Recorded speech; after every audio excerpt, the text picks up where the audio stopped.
Welcome to the Hollywood Raw YouTube page, guys. We're happy to have you here. Make sure you like, subscribe, leave us comments, do all the stuff. What are you waiting for? Let's go. I got a drug addiction to feed.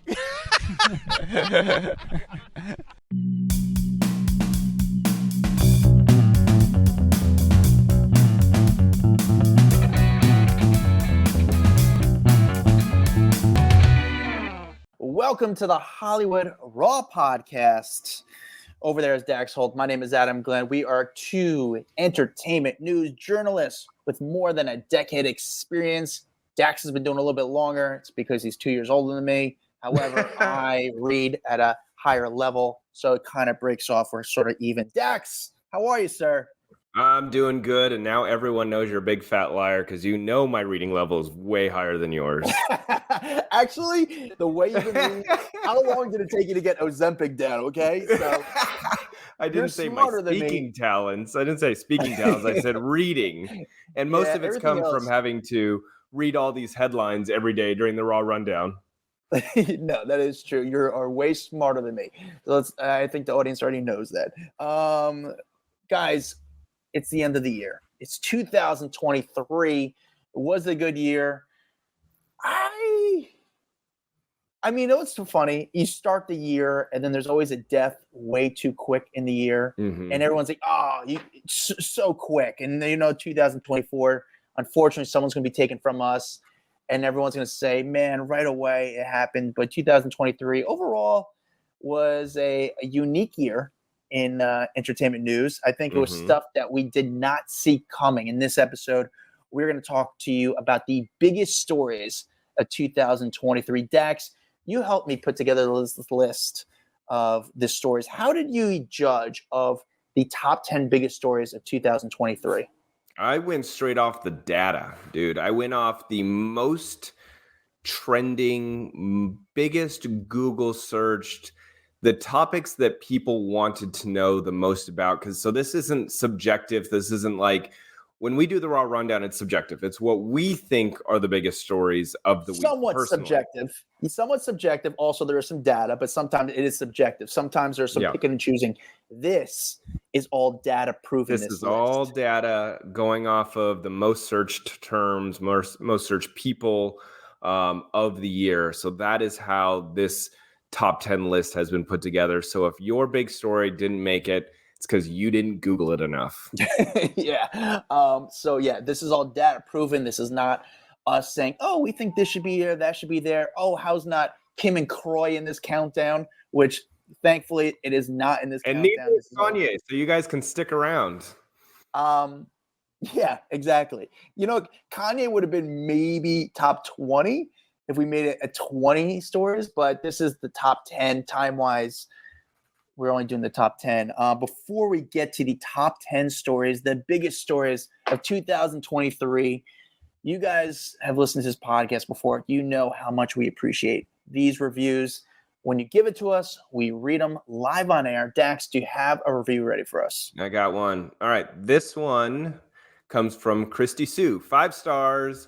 Love it. You guys are amazing. I love getting to hear all the spicy details. I only listen to a couple of podcasts, and you are number one on my list. Hell yeah, we are, Christy. Thank you for letting us be number one, but also taking the time to leave a review. That's awesome. Christy Stews, thank you so much for the review, guys. Keep the reviews coming, especially in 2024. If you've already left one, leave another with your spouse, your friend, your gardener, your neighbor, your roommate, their phone. It really helps us out. It helps keep the lights on for this podcast. Do you have a resolution for this upcoming year? Dax, I haven't thought of it yet. So I'm going to give us one. Yeah. I'm going to give us one. Someone wrote in that they can't stand the fact that we say 100% all the time. When I tell a story and you go 100%, or you tell a story and I go 100%.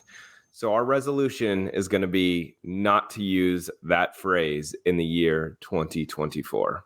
It's going to be tough. I say my resolution 100% is to double. I don't know. It's my resolution because it's out of a resolution has to be in your control. I was going to say our resolution I don't know. It's the focus on doubling our audience, and I got to find out if and how and when. And honestly, time-wise, we don't have that much time out there because you and I are both so actively running around you and your business, me trying to run around chase these celebrities, that I feel like I should go out and do some more podcasts. I should be guests on some more podcasts. If you have any shows that you guys suggest I should go on, I'll kind of pitch myself. I'm not going to say they're going to have me on, but I think Dax and I are a good guests to go on those podcasts. And obviously going on those podcasts helps promote our show, helps double our audience, and just makes us helps bring people back. Yeah, helps bring people back. It's a growing community because we're all friends here. So I guess that's really my resolution for the podcast. Dax, let's get into the biggest stories of 2023.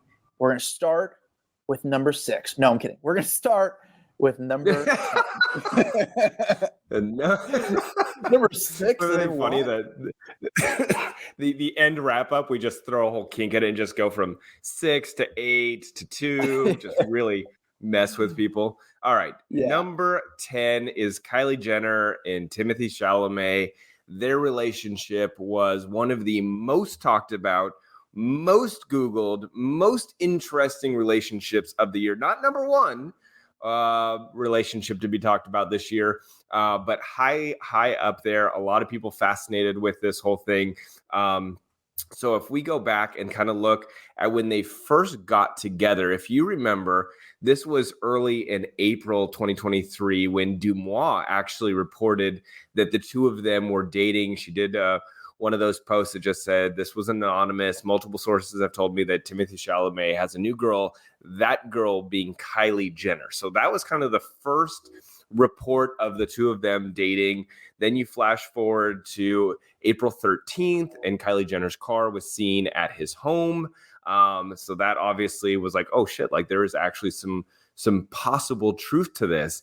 Then April 17th, one source confirmed to Entertainment Tonight that the two are in fact dating. So at this point, the internet is going crazy. Twitter's exploding and Instagram is like, freaking out. And that's when I think, a lot of people were starting to go, oh, this is a true thing. Well, there was like stories. There was. I think people are trying to see his car in her driveway, and they're just like, "What is going on? Her car's in the driveway. Why would her car be in the driveway?" We didn't know exactly what was going on. We still don't even know how they first met, because it's hard for people to meet who are so popular and so big as them. I mean, these are two of the biggest celebrities in the world. These are A-list stars, and to see, it's not like these two meet at a bar. Somehow they met through friends or they met at a party. But the golden seal on this relationship is when they decided to come out and make out at a Beyonce concert in September. Well, if you remember, there was already breakup rumors in August. I remember there were rumors that came out before they had even confirmed that they were together. TMZ shut down those rumors saying, no, that's not true. Then the Beyonce concert happened in September where they were seen kissing. But that video of them kissing was finally like the real proof everyone needed to know, because seeing an SUV outside of a house, there's not really the photo. You know what I'm saying? Like, you don't see them together. They could have been friends. But the Beyonce concerts, when it was like, oh shit, these two are 100% actually dating. They were all kissing and cuddling in the VIP section. And so that was huge. And then it was like right after that, it was like they kind of stopped doing the hiding. You saw later that month, they were at the, what was it? The tennis game or something? The US Open, I think, in New York. And that's where they were photos of her. Yeah, making out the entire time, like not hiding it. I was so surprised by this relationship, Dax, because I thought Timothée Chalamet was sort of going the route of like Leonardo DiCaprio, where it was going to be very private, very not celebrity as much. Like, this is a huge star. I thought he was going to be more of like, I'm getting to that role of I'm treated as a real actor and not just an actor, but a movie star. And he's a movie star now, obviously with his new Wonka movie going on. But I thought he was going to pick a different route when it comes to relationships. And I was surprised by Kylie. And it's funny because he started dating Kylie, her ex, Travis Scott, who was always sort of more private, he's now putting himself out there a little bit more, where you see him now coming out a little bit more outside his shell. Maybe he's coming out to change that narrative that around him about the concert problem that he had, the concert chaos, the concert mass. I don't know. It's not a massacre, but it was just Astroworld. It was a disaster. A disaster. Yeah, Astroworld disaster. People were really surprised by this relationship. To this day, they're ending the year as a couple. They were just seen together in November at the Wall Street Journal Magazine Innovator Awards. Yeah, the Wonka premiere. They were at December 10th. They did the LA Wonka premiere. She also flew over to the British or the UK premiere as well. So they are full on still coupling out, which I can't believe. Like, you rarely see celebrities or actors become A-list or really legitimate so quickly. He is one of those people that I feel like his rise to superstardom happened so fast with the Dune movies and Wonka. And I mean, it just like he went from a very small actor to a very big actor super quick. Dax, if you're a casting director, if you're a manager and agent, and you have to invest in a star, your time, you think someone's the person, they're it. They have that it factor. Would you put your cards in? Would you bet on Timothée Chalamet to be that star? Because it's really been a breakout year in last year. I think him. I think Zendaya. I think also is one of those people that like they have that it factor. I think that's why the Dune movies obviously did so well, having both of them together in one movie.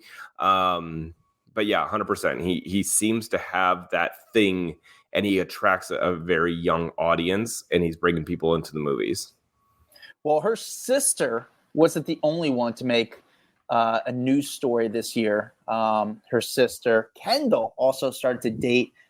She was with Devin Booker, and she broke up with Devin Booker and dated Bad Bunny, who's probably or is the biggest music artist in the world. Some people might not be familiar with his music, but worldwide, he's huge. There's no one bigger. There's no one bigger right now as far as musician-wise. So she dated for a couple months. She dated Bad Bunny. They had they started back in early 2023, like February. I think the rumor started going around. Then by March, that's when you start seeing photos of them kissing. I remember the really famous photos in April of them out on like a horseback riding date. Yeah, I remember that. That was crazy. Yeah, which was like, oh my God, these two are actually together. This is nuts. Like, it's not just like a one night stand kind of thing. And then it was like after that, they were seen everywhere. They went to Coachella together. They were seen leaving concerts together. They had dinner dates. They were just kind of all over the place, sitting courtside at different basketball games. I think there were a couple Lakers games together. I mean, it was like they were kind of inseparable for a time being there. And then flash forward to like a couple days ago, and December 17th is when it was confirmed that they had now gone their separate ways. So they had like a year of fun hangout time, and it seems like they're done. Surprised by this relationship, but they're both so busy. I mean, I'm not surprised, but I was, I don't know if I bet on this relationship. I just think they're both so busy, and he's not a rock star, but he's got that rock star life, and he's on the road a lot. His business, he makes his money on the road. So he's got to travel to make money, and it's got to be hard for a relationship. Weird news is that this is the only Kardashian-Jenner story of the year. How does that feel, Dax? When's the last time? Yeah, I don't know if in the last decade, if Kim Kardashian has not been in the top 10 stories of the year. That is kind of nuts and amazing at the same time. Yeah, we're like, woo. I mean, they just made the list. So they're number 10. Number 9, Dax, Danny Masterson. It was a unique year for Danny Masterson. Tell us about this story. Well, so he's been in the headlines, obviously, for many years. But the reason that this story really made the countdown was because his trial concluded with, a guilty verdict. But I'm going to take us all the way back. if you remember back in like March of 2017 was really kind of the initial time that we start hearing his name being linked to criminal activities. There were a couple women that had come forward with claims that they were sexually assaulted back in the early 2000s. And so LAPD started to investigate, and it was prompted by multiple police reports. And that was kind of really when his name started to pop up back in the news. And at the time he was on the TV show The Ranch. And I think they kind of waited to see where the stories would land. They ended up, I guess, firing him from The Ranch because it just seemed like there were too many allegations coming forward, and they didn't want to have any part of that. So they let him go. And then it was just like, over time, we start to see that the story started to develop, and that the LA District Attorney Jackie Lacey had basically started to ask Deputy Attorney that was handling the case to look into the rape investigation. They wanted more information. They were formally presenting it for to the next series of people, and so this story was really starting to pick up some steam. And I remember, like, it was a big story back then, but nothing like it was this year. I mean, do you agree with me on that? Yeah, I think it was a huge story this year. In fact, I've said it before on one of our recent podcasts. One of my favorite accounts on Instagram, and it's unique to follow. I don't want to say it's fun, but I would say you're just like mesmerized by watching this content. Is these, obviously Danny Masterson was a Scientologist, and lately these TikTokers have been like posting and streaming outside the Church of Scientology, where the Scientologists are trying to bring in new members on the street, and they try to say, hey, you're going to get a personality test.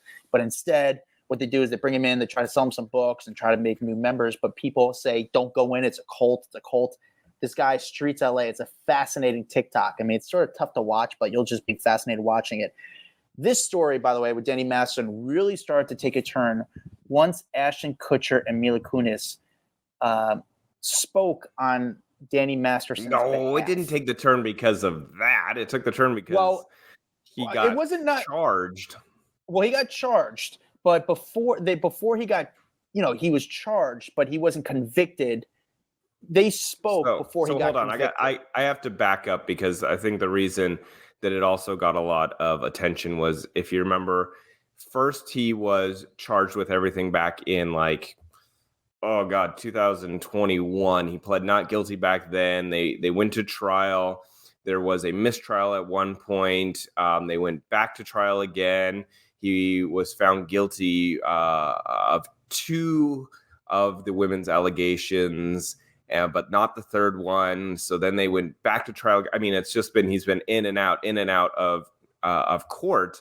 And once he went back to court earlier this year, this was kind of like the big deal. He was going back in. It was a second trial. They had requested to dismiss the case. That said, nope, we're moving forward with it. And then the second verdict was reached, and he was sentenced to 30 years to life in prison on September 7th after he was convicted of 2 counts of forcible rape during his sexual assault retrial. And the judge went on to say, Mr. Masterson, you are not the victim here. Your actions 20 years ago took away another person's choice and voice. And your actions 20 years ago today were criminal, and that's why you are here. Wow. So that moment is really what solidified him onto this countdown, because it was like the first time that he was actually getting sentenced after being in and out of court for so long.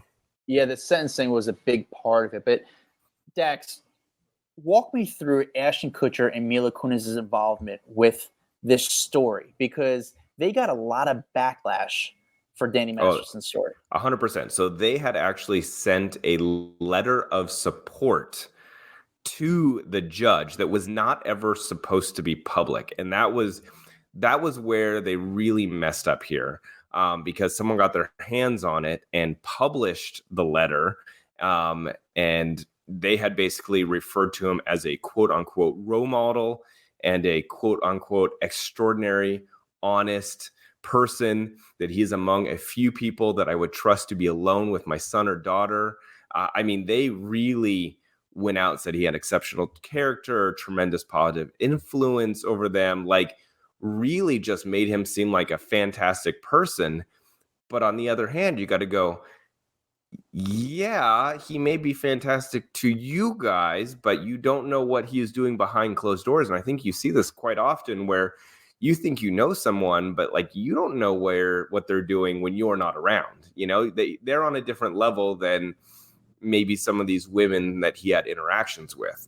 So anyway, and this is so far down into the trial that everyone's already like over Danny Masterson. They come forward, write this letter, it goes public, and they get trashed online. It was so bad.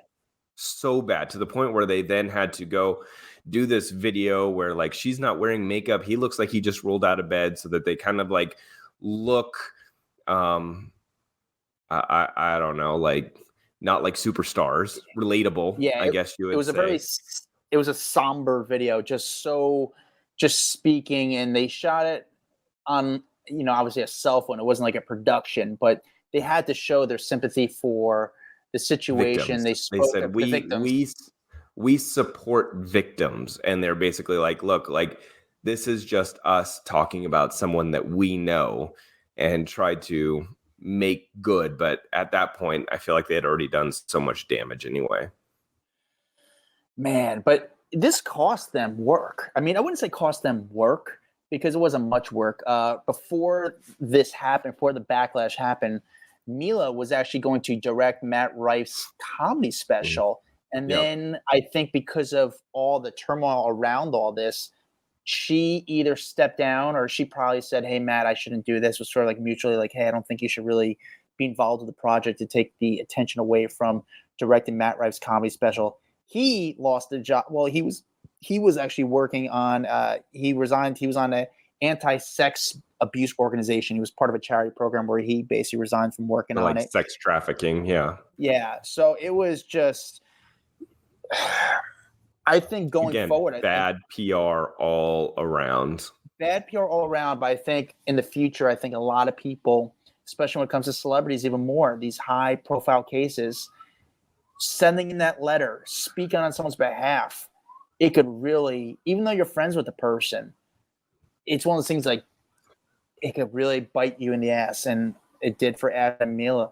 It's how can you imagine when they find out like, oh shit, that letter is going public? They probably were just beside themselves. Like, this was supposed to be a private letter from us to the judge. How did it get out? They had to have known this was going to be horrible for them. I mean, once you get that call, I mean, that's got to be interesting. This is not a change of subject. This story just kind of came out, so it didn't get as many clicks yet. I mean, we'll see over. This story kind of came towards the end of the year, so it didn't get as many clicks yet. But by the end of the year, it could have. If this happened in the middle of the year, this could have been in this kind of, I would say, in the top 10. And I'm just going to throw it in real quick. Is the Jonathan Majors story? Jonathan Majors was found guilty. Dropped by. He was going to. Dude, this guy was going to be the next Marvel star. Like Marvel put all their money on this guy. They said, you're going to be our next star, and you get in a Marvel franchise. It's not only just the money. Your great grandkids are wealthy. That's what it is. You just hit the jackpot, and he was just found guilty.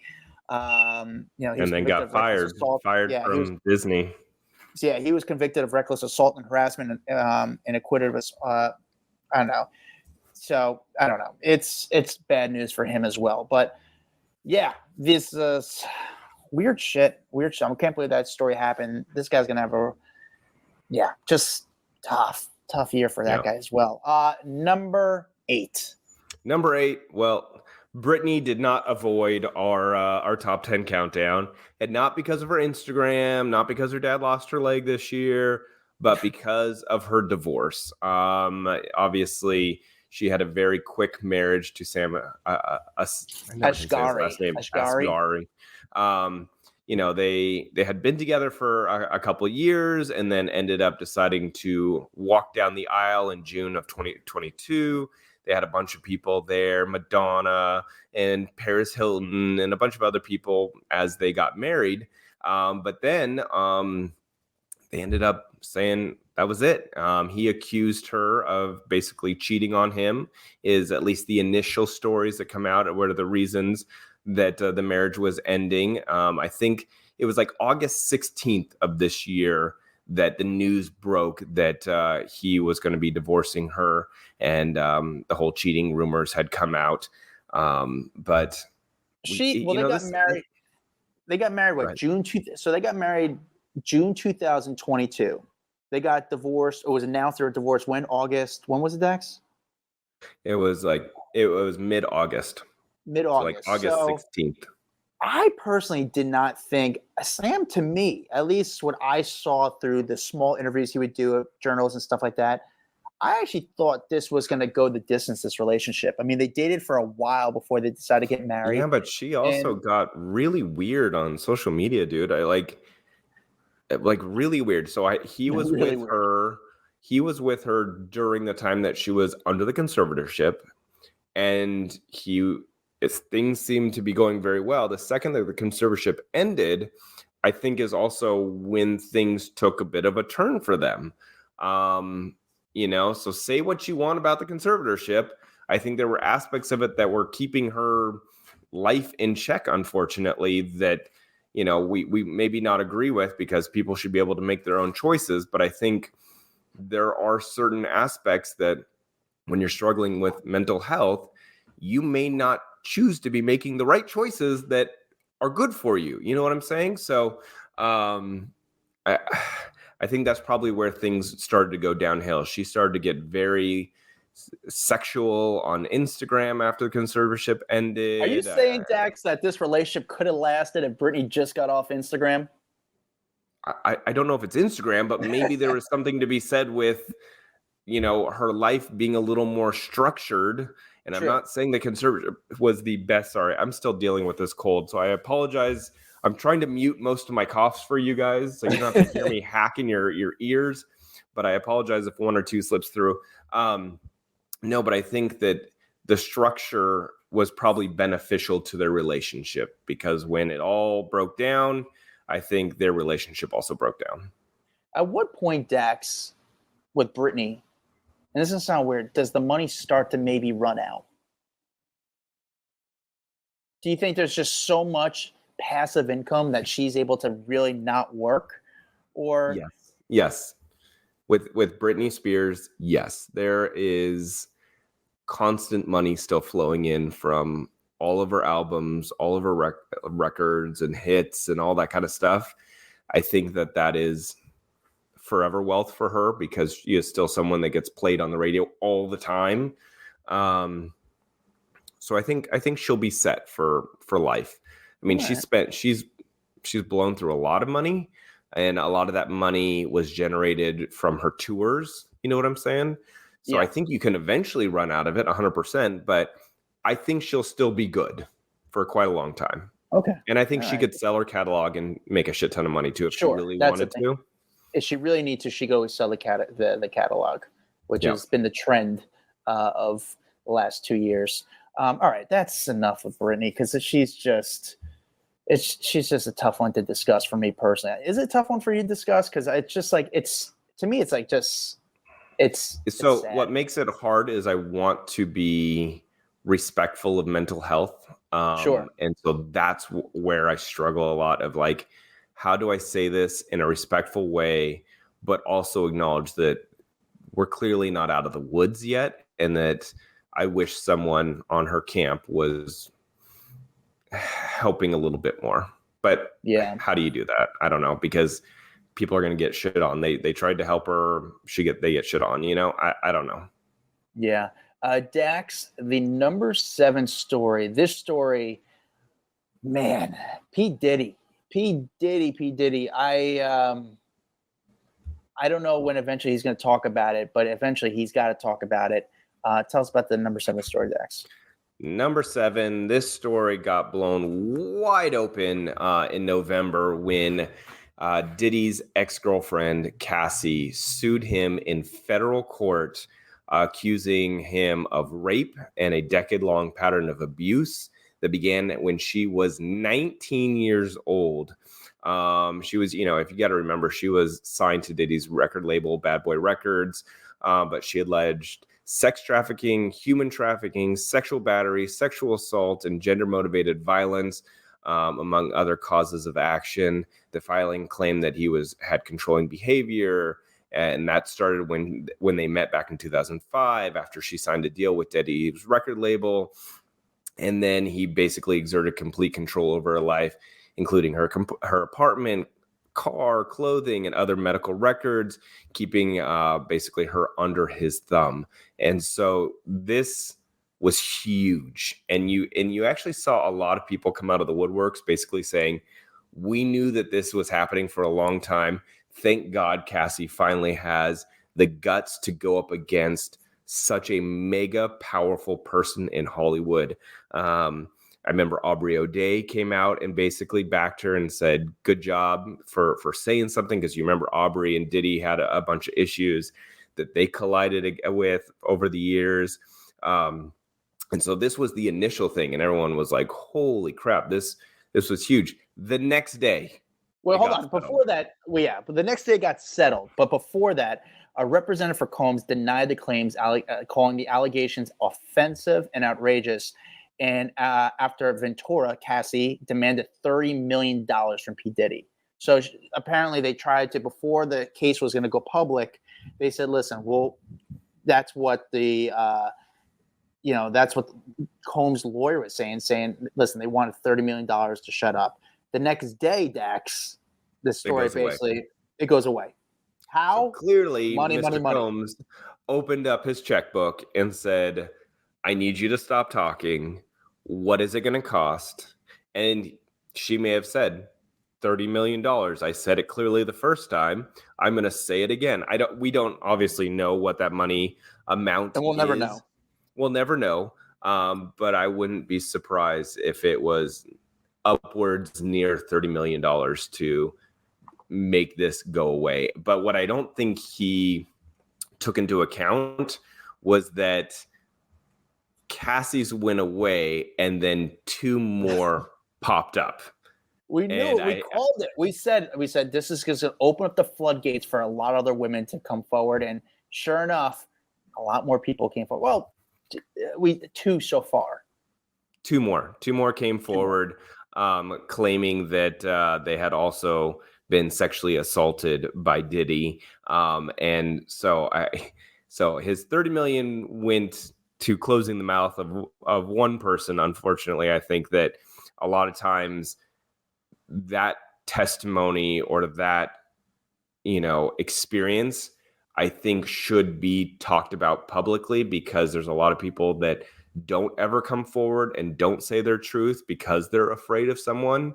And I think that this would give power to young women around the world who are silently sitting back and suffering. And maybe then they would have had the courage to come out. And unfortunately, it just shows, oh, look, powerful men can pay a lot of money and make stuff go away. Yeah, it was. Well, Diddy also, he stepped down from his chairman. He was the head guy of Revolt TV. Yeah. And he stepped down from there. We don't know if it's temporarily or what. He's been seen once since this all went down. I think a paparazzi got him just on his phone looking sad at his house in his backyard. Besides that, he's really been in hiding since. Eventually, he's going to have to address it, but it was... By the way, I did make one error. I said two other. It's actually been 3 other sexual assault lawsuits since then. Multiple women have all come forward claiming the abuse. He did put out a statement. He just said, enough is enough. For the last couple of weeks, I have sat silently and watched people try to assassinate my character, destroy my reputation and my legacy. Sickening allegations have been made against me by individuals looking for a quick payday. So, yeah. He said, he then continued on to say, let me be absolutely clear. I did not do any of the awful things being alleged. I will fight for my name, my family, and for my truth. So I hope that does not discourage anyone else from coming forward if they've been sexually assaulted. Come forward, say your truth, get it out there. Yeah. All right. Dax, What's next? What's the number one? I think the next one was What's the number one? We skip it up there already? no. What's the next one that we're thinking number about? 6. Number 6, Number which 6. is Jamie Foxx. Foxx, which we're still confused on what happened here. I think we're all trying to guess. There's a lot of I think we're all just trying to wonder what is going on with Jamie Foxx, and he still has not really addressed what happened to him. But start me from the beginning, Dax, about how this all went down. So if you remember, he was making a film in Atlanta. There was a new Netflix movie, Back in Action. He had recruited his former co-star, Cameron Diaz, out of her very, very long hiatus from acting, basically got her to come back to acting. And this was a big deal. He announced that back in like last year, did a whole publicity stunt with Tom Brady about coming back to the game. This was a big deal.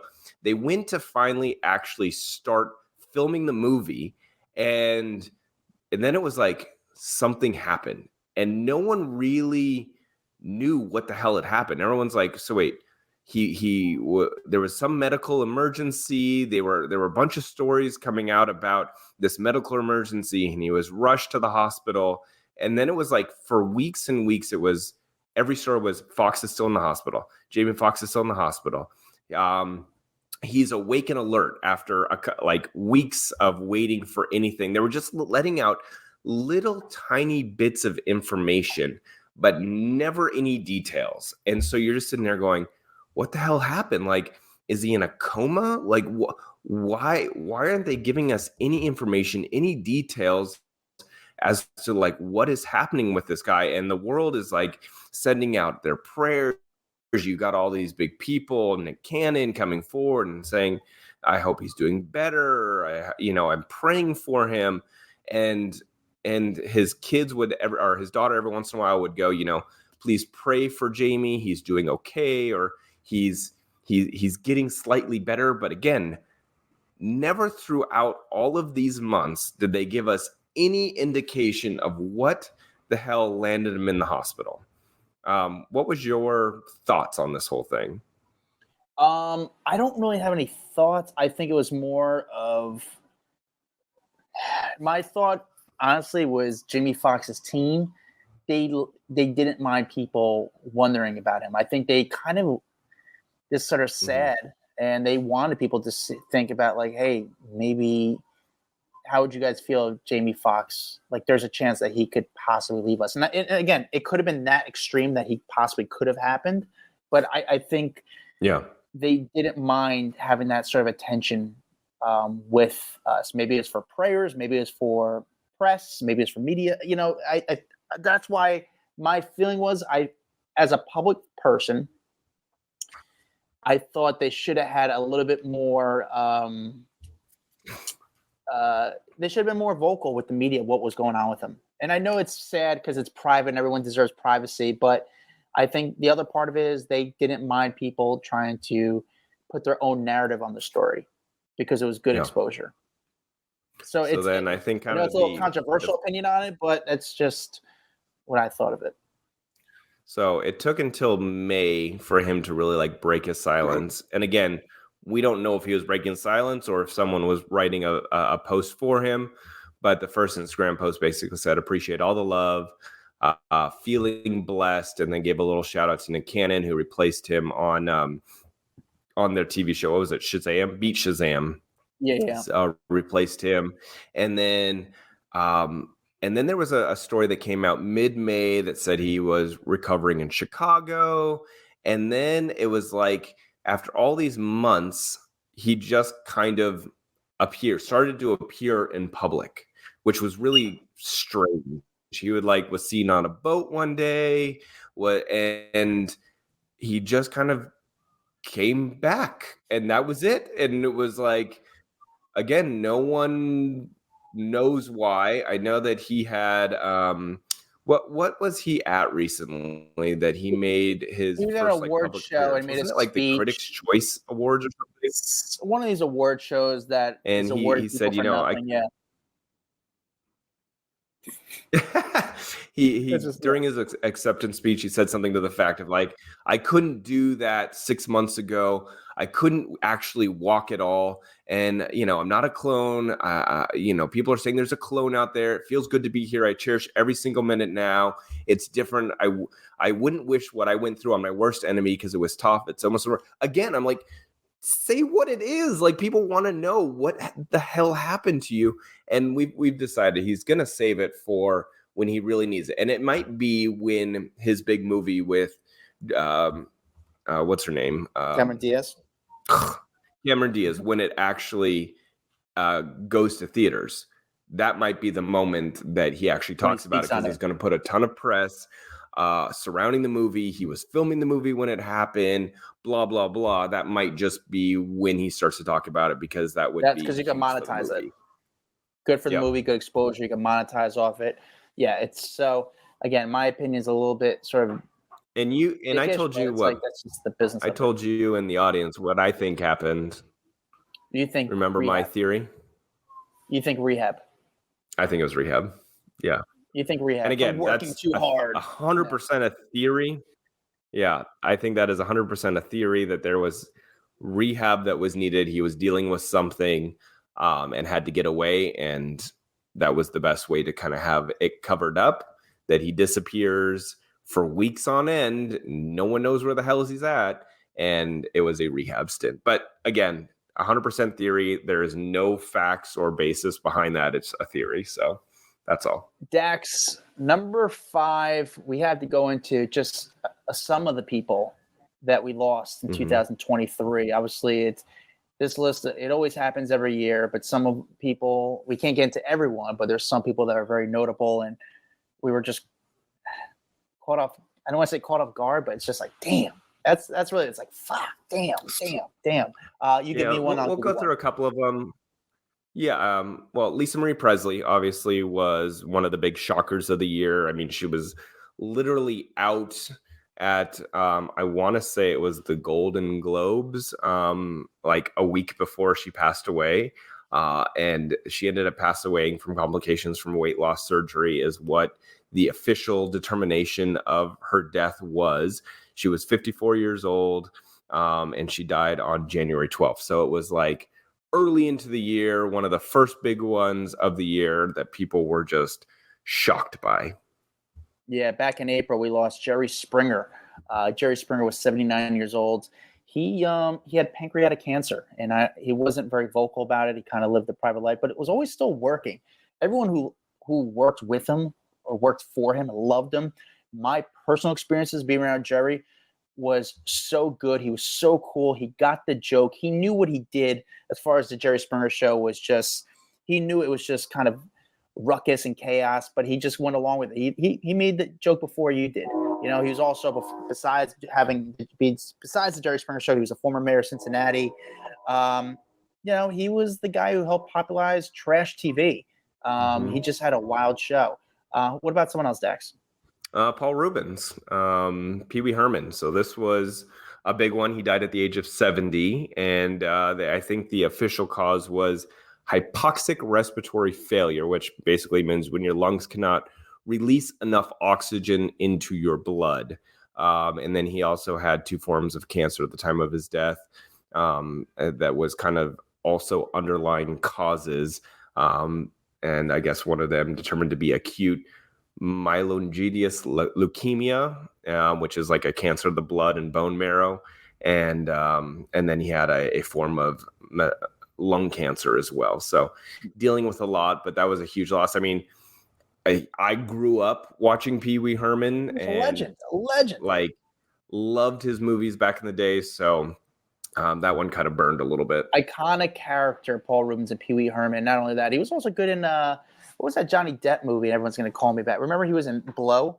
He was in Blow, and he was great in that movie. I actually saw him at a Whole Foods one time, and he was very incognito, and I couldn't believe I saw him. And it was right near my apartment. I was like, "Oh, hey, man." He was like, "Hey, how you doing?" Like, he was very nice. Like, I knew he was, but I didn't bother him. But I was like, "Wow, that's Pee Wee Herman." So that was kind of cool.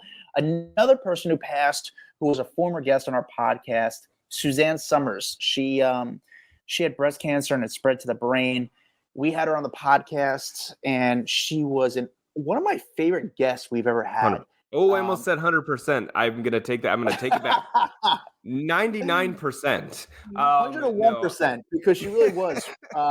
She really was one of my favorite guests we ever had on the podcast because she's such a legend, but also she was everything you wanted her to be. She was cool. She was fun. She was real, honest, and just authentic. She was authentic. Authentically her. Yep. She was just awesome, and she passed away this fall. And I don't think she was vocal about her having breast cancer, but she was just an incredible person. No,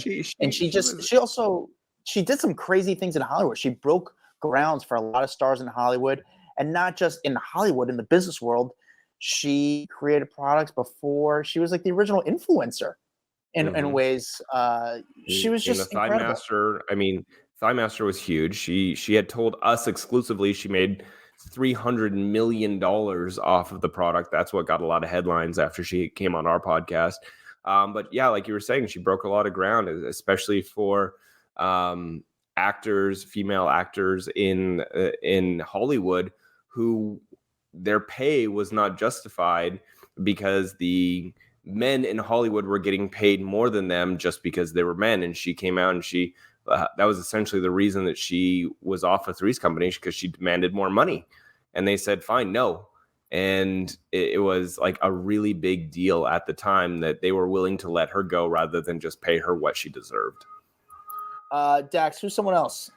Well, I would say Matthew Perry, but we're gonna hold that one because that one obviously in itself is higher up on the list. So we're gonna separate him out. Tina Turner, though. Tina Turner was a huge loss this year. I remember that story broke, and that one broke my heart because I don't know. Again, another person from my childhood that I feel like I watched her perform. I watched the movies when I was younger about her life, and to hear of her passing made me quite sad, I must say.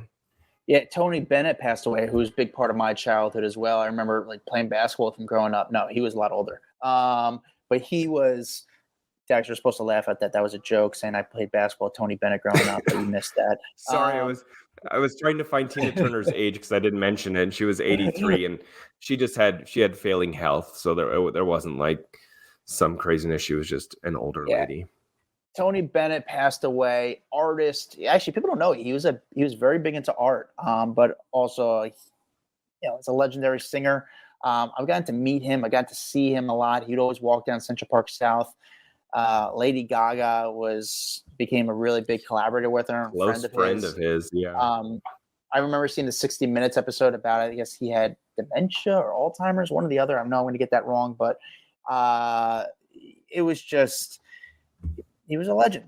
Tony Bennett, and just a legend, passed away. But there's a lot more other people. We can't get to every single ones, but these are some people that we thought of offhand that kind of really meant a lot to us that sort of passed away. Dax, number 4 story of 2023. Number 4 story, we obviously have to say Barbie and Oppenheimer, the big promotional push that happened this year that really transformed the way that marketing is done for movies. It was revolutionary. I have never seen anything like it before. I don't know if we're ever going to see anything like it afterwards.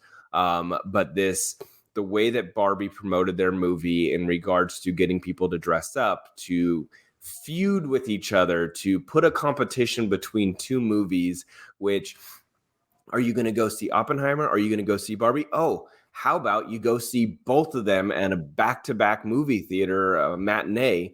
I mean, these two movies were so successful this year because of this marketing push for, I'm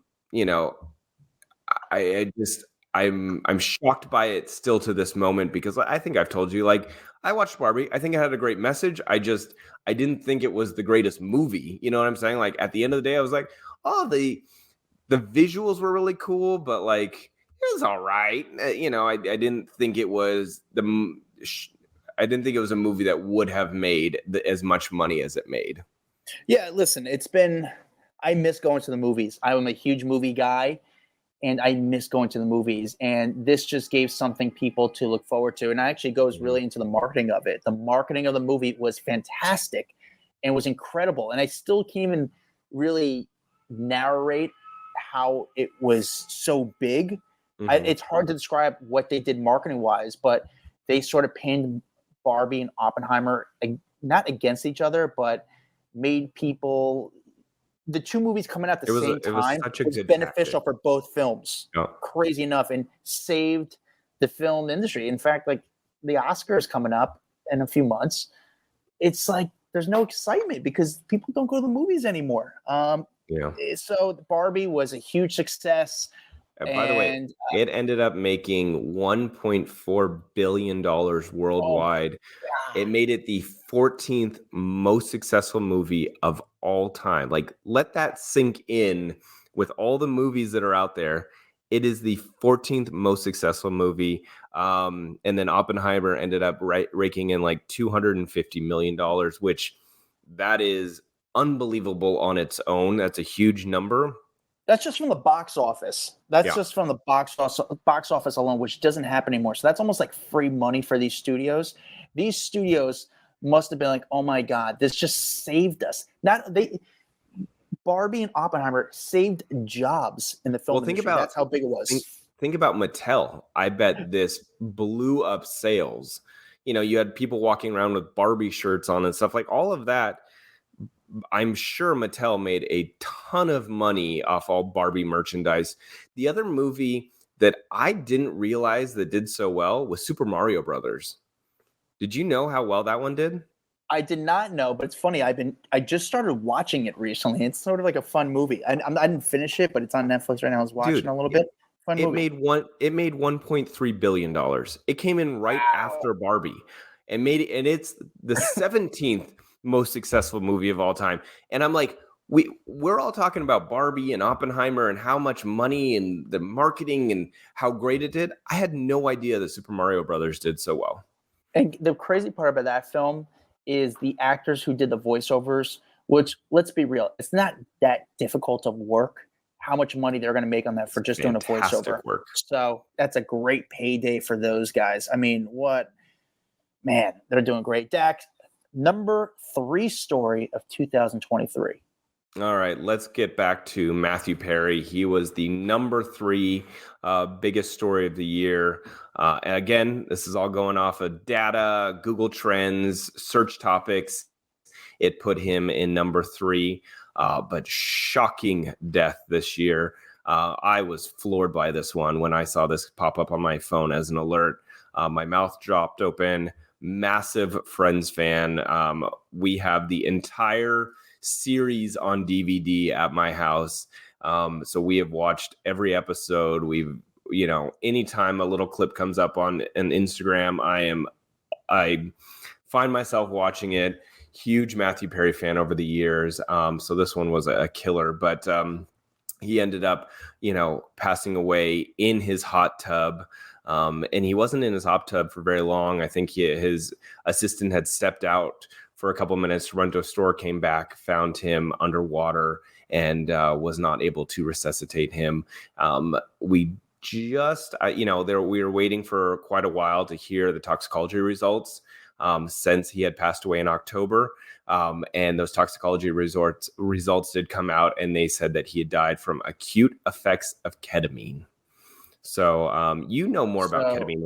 I don't know much about ketamine, honestly. Yeah, Dax. I know ketamine. Like I have a lab in my basement. I mean like that, but I'm saying you know people that have taken ketamine, so you're a little more familiar with like what it does. I have no idea what it is. So it's a way of treating depression, and it's sort of like a very controversial sort of method right now because, I mean, not controversial. It's still new. But there's different ways you could take it. And there's some people you could take it at your home. Some people, you could actually get it. It's like a pill that you could put on your mouth and trip, for like 45 minutes or so. Or there's different ways of taking it. So now I know there's some people, I know Pete Davidson recently talked about taking ketamine, and you could take it at your home on your own, or you could take it with a doctor or go to a clinic and take it. how he was taking it. I mean, they found a lot of ketamine in his body, and I think he was taking. I still think he was taking it the right way as far as treating with depression. I think we're still trying to figure out. We're still uneducated on the ketamine usage of it, like how he was taking it. It's. And I do need to mention it wasn't just ketamine. That is listed as the cause, but there's contributing factors here also listed on the report, which would be drowning, obviously, coronary artery disease, and bupropion effects, which is the medication that was used to treat the opioid use disorder. So there were a couple things here, but I think obviously most people say, okay, well, drowning as well, because if you slip into, unconsciousness while you're underwater, you're going to end up drowning, and that will be the major cause. If you take ketamine, it basically stays like in your system. The drug's half-life is about 3 to 4 hours, but the ketamine that he obviously took was taken in another manner. We just don't know how it was taken, but obviously it affected the system. Then he drowned in his hot tub. And I mean, I'm a Friends fan. I'm not a Friends obsessive fan, but I was wild to see the amount of people that show affected come out from putting flowers at the coffee shop in New York City in the West Village where the show was based on, and so many people posting about it, and the stories of following the cast. People want to see the cast and see. They're all waiting to see how they were going to respond, and they all put out a message the same day on social media. I mean, that death affected a lot of people and just showed how big that show was and how much it meant to a lot of people. So that death, obviously, there was a lot of people were lost in 2023, but that death just blew up. That one hit harder than I think a lot, for at least me personally. Dax, on a better note, the number 2 story was a nice moment. I think we're still trying to figure out what the deal is. I think some people are wondering if it's real, if it's fake still. But the number 2 story, Dax. Oh, it's all Taylor Swift and Travis Kelce. Obviously have to bring them up because this has been the biggest relationship. So Kylie Jenner, Timothy Chalamet, you can take a seat because you did not get the number 1 relationship story of the year. It's all been about Taylor and Travis. And it started, if we want to look back to when it really started, was in July of this year when he attended her Eras tour in Kansas City. And then like a couple days later opened up about going to the concert on his podcast, New Heights, when he just said, it's an unbelievable show. Everyone was dressed in pink and purple and going crazy for her. And I guess he was really disappointed because she wasn't doing any meet and greets before or after because she needs to save her voice.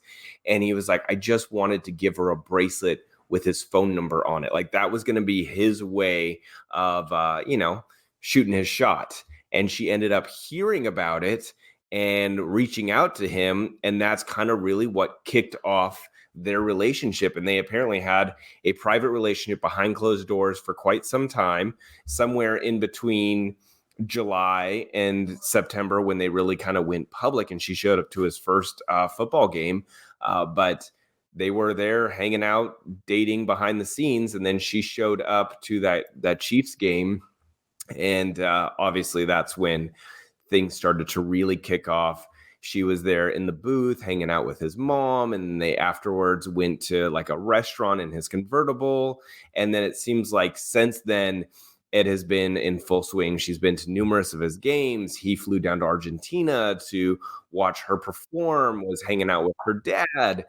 She changed the lyrics to her song. I mean, it was just, we keep seeing back and forth up until a couple days ago. She was even at another one of his games.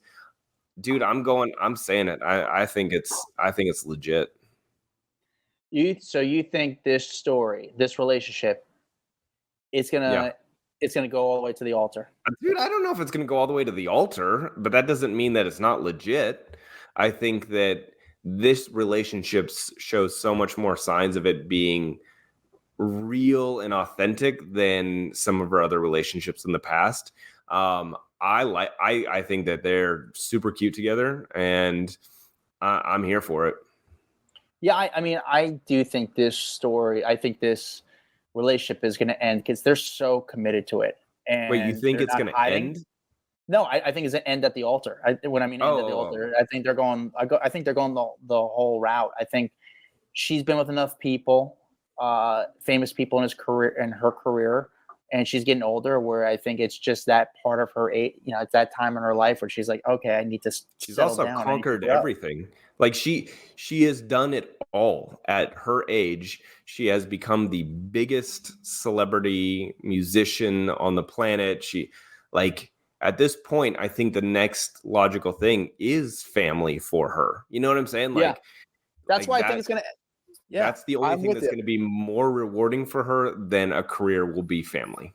That's why I think that this relationship is just not perfect, and he's willing to be Mr. Swift. In fact, I think Travis would change his last name to Travis Swift. I think that's how much he wants this to work out and for his behalf, because he clearly loves the attention. I mean, Yeah. he's not hiding. He loves the attention. This guy has been wanting to be Hollywood for a long time, and And I like better that. way than being with Taylor Swift? I like that he owns it. Like He definitely owns it. I'll give him credit. He owns it. He doesn't change who he is just because he's in a high profile relationship. I don't know if you saw at one day he was wearing like a shirt on at practice. It was like a strip club. I don't know if it was Crazy Horse. I can't remember which strip club it was, but like he's just being him, and he's really fun and he's goofy. And I think she likes that. And I think he's like this, to me, it's like this kind of high school type thing where she's like the big cheerleader and he's the big football player, and like it works for them. I don't know. I like it. Yeah, it's And I don't normally get like excited about relationships, but I kind of like this one for some reason. I don't know. It's fun. Yeah, no, I think this one is going to end with a marriage and 2 kids, but it's not going to be exactly 2 kids because they're going to be Siamese twins. So they're going to share, they're going to be connected at the shoulder somehow. So that's my feeling on it. You're supposed to laugh at these dumb jokes. They're so dumb I can't laugh at them. That's the problem. I don't need to be canceled on the last day of the year, dude. It's so stupid. I'm just trying to keep you awake. Dax, the number 1 story of 2023. Well, this goes off of the data. This is 100% the data driven. Everyone wanted to know more about this story. They were Googlings like crazy, and it is all about the SAG-AFTRA strike. It was by far the most popular topic of the year, and I think a lot of that comes down from the confusion over it. People trying to figure out what the hell was happening, why all their TV shows were going away, why the nightly shows were not in production, and what actors were looking for. So that strike is now officially over, by the way, but it was the longest strike in history. There was 118 days of strikes, and there was a lot of people really hurting in Hollywood, because keep in mind, a lot of those people that work in Hollywood are not the big famous names that have millions of dollars stashed away in their bank account. This affected everyone: makeup artists, stylists, people working on the set. I mean, anyone involved basically was out of a job while the actors were striking. And so, when you really kind of dig into what they wanted, a lot of it came down to residuals. They basically wanted to make sure that there was an increase in the minimum level of payment, that there was protection against the threat of AI and basically using actors' likenesses without actually having to do anything. And so, you think about that and all the deep fake stuff and how popular that TikTok is with the guy who looks like Tom Cruise. You could film a whole movie with someone who has a deep fake of Tom Cruise and not actually have to pay Tom Cruise. That is the stuff that they were worrying about. How do you stop our images and likenesses from just being done without us? Pension and health, they wanted those raised up. There was a lot of things, and all in all, they ended up getting a 7% increase on their minimum payments. They're now getting back end deals when it starts airing on streaming networks, because that was a big thing where you film a show that airs on ABC and you get residuals when it airs on ABC. But the second, 5 years, 10 years later, it rolls over to Netflix because they buy the rights for it. You're not getting paid for it to roll out on Netflix or Hulu or whatever. And they're saying, no, if you air this on a streaming platform, you need to pay for it. And so that was a part of it. They got assurances for that. And then obviously the AI protection. So a lot of things happened this year, but I think a lot of actors are very happy that this is moving forward. People in the industry very happy to be back to work. And trust me, as an audience, you, I, me, everyone out there is going to be happy that our shows are back on the air and that movies are coming out next year. Yeah. I mean, this story didn't just affect the actors. It affected everyone who works in Hollywood. I mean, this also had, this cost the national economy about $6 billion. I mean, and we think about all the actors are on strike, but because the actors are on strike, the camera guys weren't able to work. The set people weren't able to work. I mean, a lot of people were lost out because of this. And I talked to Michael Bay recently, name drop, and he was talking about like how his guys were he was like we work together. I work with the same crew for every single project I work on. And I was just like mortified that I couldn't really help these guys out. I wasn't in a position to really help these people out. So yeah, but ultimately, hopefully this leads to more projects. People are back to filming. Hopefully everyone's happy with this. And that was the number one story of 2023. Dax and I want to wish you guys a happy new year. Hope you guys keep tuning into the podcast. We got some exciting things for the first month of the podcast. And I just appreciate you guys listening. You guys have been with us all year. Some of you guys have been with us for a few years. It's just crazy to us. Dax and I, like, when we go on our private Facebook group Off the Record and we see you guys responding to our posts or just asking us questions, like, oh my God, people are actually listening. Like, I do stand-up, I do jokes, there's an audience right there, I get a reaction. We do these podcasts, we like throw it out like it's dynamite. We have to wait to hear if there's a reaction. You guys have always reacted well to us, and we're just so appreciative of the response, and we just want to keep it going. So thank you guys for tuning in. Dax, do you have anything to say? I don't. Happy New Year's. Enjoy it. Be good to yourselves, guys. Thank you. What Adam said is 100% true. We really, really, really appreciate you guys tuning in and listening to us. We feel like your family. And again, I would double down on what he said. Like, I love seeing your comments. I love reading your reviews. I like just knowing that people are listening, and it is very cool, and I'm always humbled by it. So thank you guys for all your support, all your kindness, and it really keeps us going on this podcast. Yeah, like I said, follow our private Facebook group called Off the Record, which is a really cool, fun community. Find me at Adam Glyn, find Dax Holt at Dax Holt, and Happy New Year, everyone. See you guys next week. Bye. What's up, guys? If you like that video, there's plenty more where that came from. Make sure you like, subscribe, hit the bell so we can just feed you all the goodness daily. Hurry up. Come on, let's go.